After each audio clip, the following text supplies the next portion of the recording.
హైదరాబాద్లోని రోడ్లు మరమ్మతులు చేస్తున్నామన్నారు జీహెచ్ఎంసీ మేయర్ బొంతు రామ్మోహన్. వర్షాకాలంలో నీళ్లు రోడ్లపై నిల్వ ఉండి దెబ్బతింటున్నాయని చెప్పారు.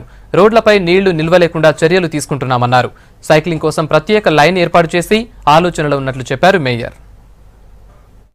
కేటీఆర్ గారు ఇచ్చిన ఆదేశం మేరకు హైదరాబాద్లో కొన్ని జంక్షన్లలో లో లెవెల్గా ఉండడం, వాటర్ సగానే ఖరాబ్ అవుతున్న రోడ్లను వాటిని ఇంప్రూవ్మెంట్ చేయాలనే ఉద్దేశంతో వాటికి సపరేట్గా ఫుట్పాత్లు ఎంక్రోచ్ అయిన ఫుట్పాత్లని ఎక్కడికక్కడికి రేజ్ చేసుకుంటూ వాటికి వీలైన కాడ పెడెస్ట్రియన్ సైక్లింగ్ లైన్లు కూడా వాటిని అదనంగా ఏర్పాటు చేస్తూ దాంతోపాటు రోడ్డు దాటడానికి కూడా కొంత ఇబ్బంది అవుతున్నది అట్నుంచి ఇటు అని చెప్పి పెడెస్ట్రియన్స్ చాలామంది విజ్ఞప్తి మేరకు వాటిని కూడా ఇంప్రూవ్మెంట్ చేస్తానికి ఎక్కడ ఇంప్రూవ్మెంట్ చేయాలి, ఎక్కడ ఇలా వ్యక్తులు రోడ్డు దాటుతున్నప్పుడు ఎక్కడ సిగ్నల్ కన్నా ముందు ఎక్కడ పెడితే బాగుంటుంది అనేది కూడా కొన్ని స్పెషల్ డిజైన్లు కూడా తయారు చేయడం జరిగింది.